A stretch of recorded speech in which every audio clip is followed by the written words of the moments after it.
उत्तर प्रदेश में है।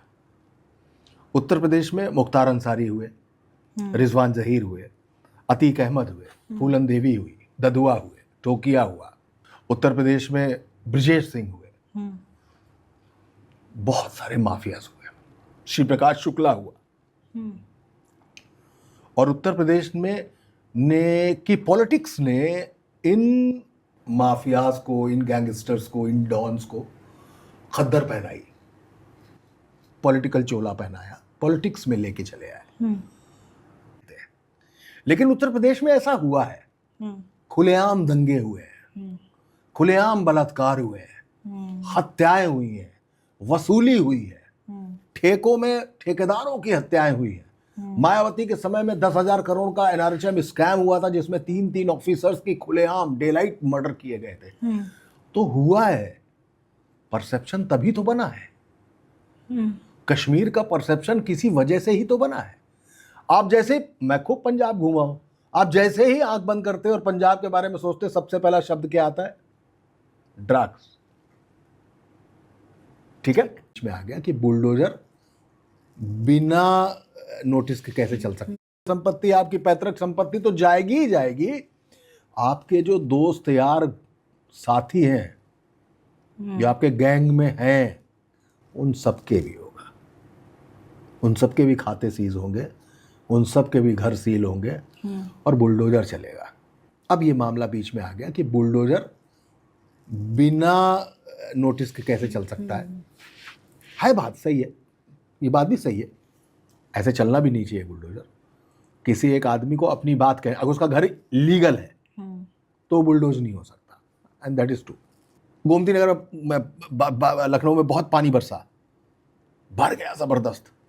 ताज होटल के पास एक जगह वाटर लॉगिंग होती है जबरदस्त, वहां लड़के जो आवारागर्दी, जो पानी में उछल कूद कर रहे थे, एक लड़की अपने ही भाई के साथ निकल रही थी, पानी भरे में उसकी मोटरसाइकिल गिर गई।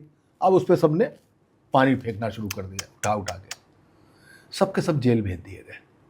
सीए के आंदोलन चल रहे थे, बाकी यहां दिल्ली में तो शाहीन बाग था, लेकिन लखनऊ में लोग अचानक सड़क पे उतर पड़े, गाड़ियां तोड़ दी, किसी मनोज राजन त्रिपाठी की, किसी तमन्ना की, आम आदमी की गाड़ियां तोड़ दी, बसों में आग लगा दी, सब कुछ कर दिया।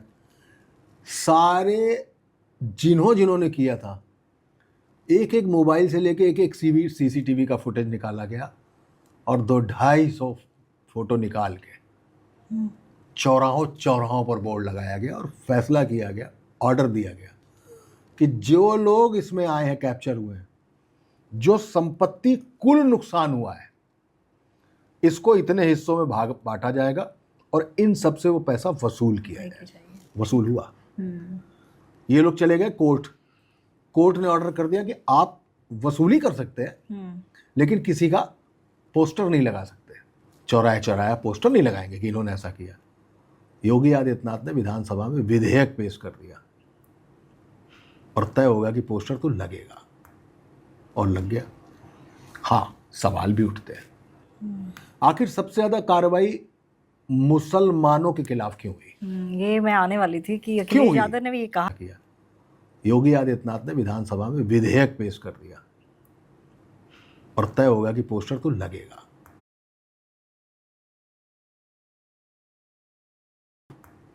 और लग गया। हाँ, सवाल भी उठते हैं, आखिर सबसे ज्यादा कार्रवाई मुसलमानों के खिलाफ क्यों हुई? ये मैं आने वाली थी कि अखिलेश यादव ने भी ये कहा था। क्यों हुई? तो पॉलिटिकली थोड़ा सूट करता है। When Yogi Adityanath is there और वो भगवा वस्त्रों में हैं, तो मुसलमानों पे जितनी ज्यादा कार्रवाई होगी उतना ज्यादा हिंदू एक होगा। और होने को ये भी हो सकता है कि पिछले इतने सालों की जो सरकारें रही हैं, उन्होंने मुसलमानों को ज्यादा प्रेशर दिया हो, तो मुसलमान गुंडे ज्यादा हो, ये भी हो सकता है। आपको क्या लगता है? देखिए, मेरे लगने पर मत जाइए। आपने पत्रकारिता का भी एक लंबा दौर हाँ, बिल्कुल, मैंने बुलंदशहर का दंगा देखा है। अखिलेश यादव मुख्यमंत्री थे, लेकिन उस समय तक सरकार मुलायम सिंह चला रहे थे। तो सबसे ज्यादा तो सपा में ही माना जाता है कि ये सब चीजें होती हैं। हाँ, बिल्कुल होती थी। क्या देखा नहीं? क्या मायावती के समय में नहीं हुआ था? क्या हुई है? मायावती के समय में नहीं हुआ क्या? 3-3 सीएमओ नहीं मारे गए? एक डिप्टी सीएमओ, 2 सीएमओ नहीं मारे गए? क्या नहीं हुई तब हत्याएं? लेकिन आज की कार्रवाइयों में मुसलमानों के खिलाफ रहीम नगर पे बुलडोजर जरूर चलता है,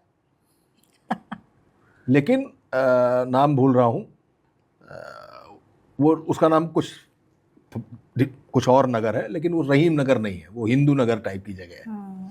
वहां बुलडोजर आके रुक जाता है। तो कि ऐसा हो रहा है, तो लॉ एंड ऑर्डर के मामले में चीजें बेहतर है, इसमें कोई दो राय नहीं है। ये जो केस हुआ था सर, जिसपे आपने किताब भी लिखी कसारी मसारी, एक तो कसारी मसारी का मैं आपको आपसे वो भी पूछना चाहूंगी, इसका क्या सिंबलिक है? क्योंकि मैंने पढ़ा, मुझे तो नहीं दिखा कहीं भी इसके बारे में कसारी मसारी का मतलब क्या है। पहले मुझे लगा शायद जगह का नाम हो, वो भी पूछूंगी, लेकिन साथ ही साथ ये भी पूछना चाहूंगी कि क्या वजह थी कि आपने अतीक अहमद को ही चुना? और भी तो ऐसे कई गैंगस्टर हुए हैं, माफिया हुए हैं, क्या चीज़ आपको ट्रिगर की कि मुझे इस पर लिखना है? आप उनको पर्सनली भी जानते हैं? हाँ, बिल्कुल जानता हूँ। तो कुछ बताइए, कुछ कहानी बताइए। दर्जनों मुलाकातें। हाँ, कभी प्रेशर भी आया कि भाई ये मत लिखो और ये मत करो? वो प्रेशर सर का मत पूछिए, प्रेशर तो किताब लिखने पे भी आया था। प्रेशर सर नहीं मानते हैं। मायावती की गवर्नमेंट थी, डिप्थीरिया की दवा से 6 बच्चों की मौत हो गई थी। उसको तलाशते तलाशते तलाशते तलाशते जब मैं आगे बढ़ा हूँ तो 10,000 करोड़ का स्कैम निकला उसमें पहले एक सीएमओ मारा गया, कुछ ही दिनों बाद दूसरा सीएमओ मार दिया गया। सिर्फ ठेकेदारी का झंझट था, मार दिया गया। फिर एक सीएमओ पर आरोप लगा कि ये सबको मरवा रहा है, वो जेल में मार दिया गया। 12 जगह से पूरे शरीर में आर्टरी काटी थी। आर्टरी मतलब जैसे किसी को मरना होता तो नब्ज काट लेता ना, उसने 1, 2, 3 कमर, थाइस, घुटना, पैर, सब जगह से आर्टरी काटी अपनी। मरा नहीं। लेकिन फिर उसने अपनी बेल्ट खोली, गले से बेल्ट में फांसी लगाई और कमोड में बैठ गया, और ये हो गया कि उसने फांसी लगा दी है साहब। 100-125 ब्यूरोक्रेट्स, ठेकेदार, नेता, मंत्री सब जेल गए। ये सारा चीज मैंने खोली हुई है। अच्छा। उसमें सरकार का वो प्रेशर था कि एक बार अचानक बहुत सारी पुलिस आती है और मुझे उठा के ले चलने लगती है। परवेज टांडा जो आईएसआई के लिए नेपाल में काम करता था, फेक करेंसी का, उसको सुपारी दी गई, उसको मेरी सुपारी दी गई, और इंटेलिजेंस से मुझको खबर मिली कि मुझे ट्रक से कुचल के मारने का प्लान है। तो आशुतोष जी वगैरह ये सब लोग, आशुतोष जी को जानते हैं? हाँ जी। तो वो मेरे बॉस थे। उन्होंने मुझसे कहा कि सिक्योरिटी रीजन तो कुछ दिन आके दिल्ली रह लो।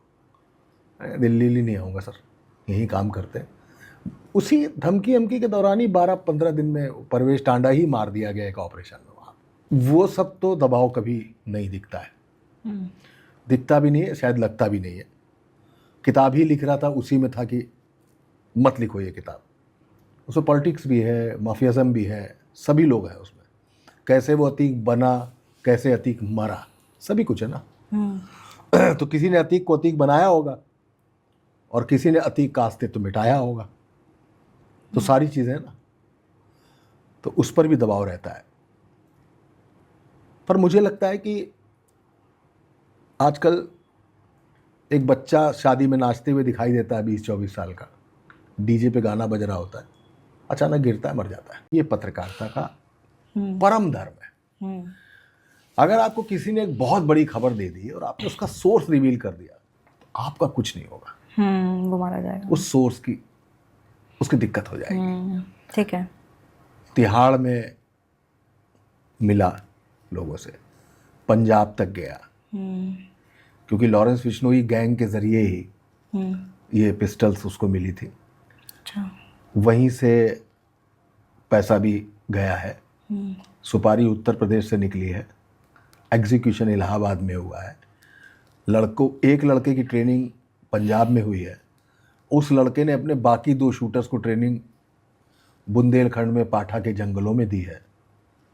फिर उनको पत्रकार बनाया गया, और पत्रकार ने, शूटर से उन पत्रकारों ने शूटर बन के अपना पहला असाइनमेंट पूरा किया। इससे पहले इन लड़कों ने किसी को गोली नहीं मारी थी। अच्छा। इनको बाकायदा ट्रेनिंग दी गई। ट्रेनिंग कट्टा चलाने की तो नहीं दी गई थी। लेकिन उनको जिगाना चलानी थी। तो जिगाना चलाने के लिए तो ट्रेनिंग चाहिए, तो वो पूरी ट्रेनिंग दी गई उनको। और लॉरेंस बिश्नोई गैंग का जिससे झंझट था, बम्बैया गैंग है ना पूरा, मिड्डा बम्बई, हाँ। बम्बैया, उन्होंने गोल्डी बरार के रिश्तेदार को मारा, इन लोगों ने सिद्धू मूसेवाला को मारा। फिर उन लोगों ने लॉरेंस बिश्नोई गैंग के प्रिंस तेवतिया को मार दिया।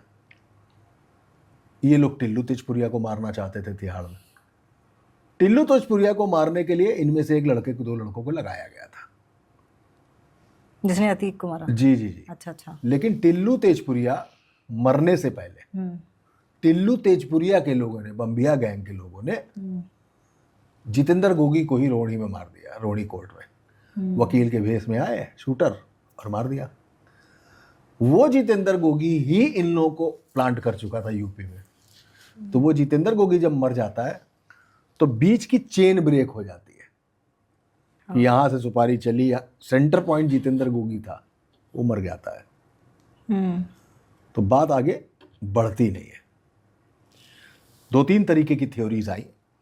एक थ्योरी ये आई कि विपक्ष ने अतीक को मरवा दिया ताकि योगी कानों पर छापा मारा गया, बहुत सारे दस्तावेज, कंप्यूटर्स, बाकी सारी चीजें वहां से बरामद कर ली, हटा दी गई वहां से। तीसरी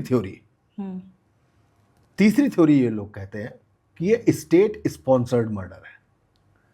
चूंकि योगी आदित्यनाथ को बुली किया, या योगी आदित्यनाथ को अखिलेश यादव ने चैलेंज किया कि आप मायावती का नाम नहीं ले रहे, और उसने दिन दहाड़े एक वकील की हत्या की है, और आपके राज में कानून व्यवस्था सुरक्षित मेंटेन नहीं है, तो योगी आदित्यनाथ ने कहा कि उस माफिया को पाले पोसेंगे आप, उस माफिया का स्वागत करेंगे माले से आप, और आरोप हम पर लगाएंगे।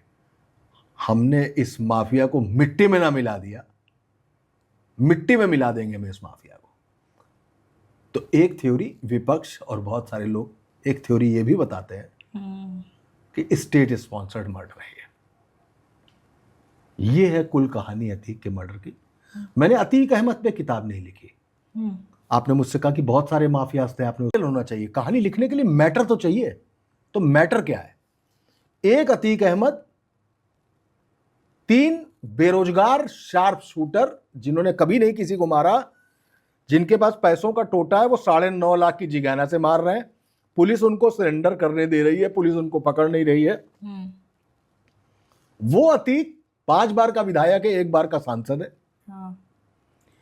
मुलायम सिंह ने उसको पाला, अपना दल ने उसको पाला, उसके वोट से सेंट्रल की गवर्नमेंट बची जब मनमोहन सिंह प्रधानमंत्री थे और परमाणु संधि वाला मसला आया था, न्यूक्लियर डील का। अब आप उस माफिया का कद समझिए क्या है। 200 पौने 200 मुकदमे हैं उसके खिलाफ, 60 से 70 मुकदमे उसके सिर्फ हत्या के हैं। उस अतीक अहमद ने सिटिंग राजू एमएलए को, राजू पाल एमएलए जो था बहुजन समाज पार्टी का, उसको 5 किलोमीटर दौड़ा के मारा था, गोलियों से भून दिया था, बट जांच में बरी है। वो अतीक जिसकी सुनवाई करने के लिए 11 जज मना कर देते हैं और 12वां तैयार होता है सुनवाई के लिए तो उसको जमानत दे देता है। वो अतीक जिसने जमीनों का जो धंधा शुरू किया, जो काम शुरू किया, उस जमीन के बीच में एक मदरसा आ रहा था, मठ नहीं था, मदरसा था, और लड़कियों का मदरसा था। उस मदरसे में अतीक के गैंग के लोगों ने 12 साल 13 साल तक की बच्चियों के रेप किए ताकि ये मदरसा खाली हो जाए, जमीन हमको मिले। वो अतीक जिसने अपने ही रिश्तेदार की एक लड़की को, मतलब बिल्कुल बहन को, सिर्फ इसलिए ऑनर किलिंग करा दी उसकी क्योंकि वो अपने ड्राइवर के साथ भाग गई थी। वो अतीक जिसने गाड़ी बैक न करने पर एक बहुत छोटे से दुकानदार की हत्या करा दी थी। वो अतीक जिसने एक जमीन के प्लॉट के लिए, एक छोटे से जमीन के टुकड़े के लिए एक औरत के सामने उसके पति को मार डाला था। तो फिर यूपी में डर लगना लाजमी है सर। था ना अतीक। ठीक है था, लेकिन वही है ना कि जो आपने कहा कि परसेप्शन बदलने में। परसेप्शन बना है तो हाँ, तो फिर इसको रॉबिनहुड क्यों कहा जाता है? कई लोग बोलते हैं रॉबिनहुड मुख्तार अंसारी को कहते हैं लोग। अच्छा, अतीक को रॉबिनहुड कैसे कहेंगे? एक औरत के सामने उसके पति को मार डाला था। तो फिर यूपी में डर लगना लाजमी है सर। था ना अतीक। ठीक है था, लेकिन वही है ना कि जो आपने कहा कि परसेप्शन बदलने में। परसेप्शन बना है तो हाँ, तो फिर इसको रॉबिनहुड क्यों कहा जाता है? कई लोग बोलते हैं रॉबिनहुड मुख्तार अंसारी को कहते हैं लोग। अच्छा, अतीक को रॉबिनहुड कैसे कहेंगे? वही मैं वॉक्स पॉप देख रही थी सर। अतीक को रॉबिनहुड कैसे कहेंगे? सुनिए, अतीक अहमद कौन है? नाम सुन के क्या लगता है किस जात किस धर्म का है? मुस्लिम। अतीक जो है मठ नहीं था। जिन लड़कियों का रेप हुआ वो मुसलमान थी। जिस रिश्तेदार की हत्या कराई, अलकमा नाम था उसका, मुसलमान थी। जिसका प्लॉट किया, चंद्रकली नाम था, सूरजकली नाम था, मैं नाम थोड़ा मिस कर रहा हूँ, हिंदू थी। अशोक साहू नाम था जिसकी गाड़ी बैक करने में उसकी हत्या हुई थी। ये वो लोग हैं, ये वो लोग हैं। राजू पाल दलित था। ये वो लोग हैं जो पुलिस की रिपोर्ट तक पहुंच गए। 50 या सैकड़ों मुकदमे तो कराए ही नहीं होंगे। अभी आपने एक शब्द बोला दलित। आजकल इस शब्द को बहुत ज़्यादा उछाला जाता है, खासतौर पर चुनावों में बहुत उछाला जाता है। ये जो जितना भी माफिया राज है, ये राजनीतिक सत्ता का लालच है, या फिर गरीबी है, या फिर कोई लूप होल है हमारे सिस्टम में, या फिर ये जातिवाद का भी एक मुद्दा है? देखिए ऐसा है, 4 सीटों पे और उसकी धमकी काम करती है। फूलन देवी मल्लाह जाति की थी, निषाद। पारिवारिक झंझट था, जरा सा चना तोड़ के ले आई थी खेत से, तो परिवार वालों ने ऐसा प्रताड़ित किया उसको कि फूलन देवी ने बंदूक उठा ली हाथ में। डकैतों के चक्कर में फंसी और फंसते फंसते फंसते फंसते फूलन देवी का खुद का गैंग हो गया। बाद में बेहमई में उसने ठाकुरों को लाइन में लगा के गोली से उड़ा दिया। हालांकि उसमें एक मुसलमान भी था, एक धानुक भी था। फूलन देवी हो गई। जब बेहमई कांड हुआ था ना, 84-84 के आसपास की बात है, तो मुलायम सिंह यादव बेहमई में धरने पर बैठे थे कि जब तक फूलन देवी पकड़ी नहीं जाएगी वो धरना खत्म नहीं करेंगे। और फूलन देवी ने मध्य प्रदेश में सरेंडर कर दिया था। उन्हीं मुलायम सिंह ने मुख्यमंत्री बनने के बाद जनहित में फूलन देवी के उस ऑर्डर पर लिखा था, जनहित में फूलन देवी के सारे मुकदमे वापस लिए जाते, और फूलन देवी को टिकट दे दिया। और फूलन देवी कहां पहुंची? सांसद हो गई। ये सिस्टम है पॉलिटिक्स का, फेलियर है।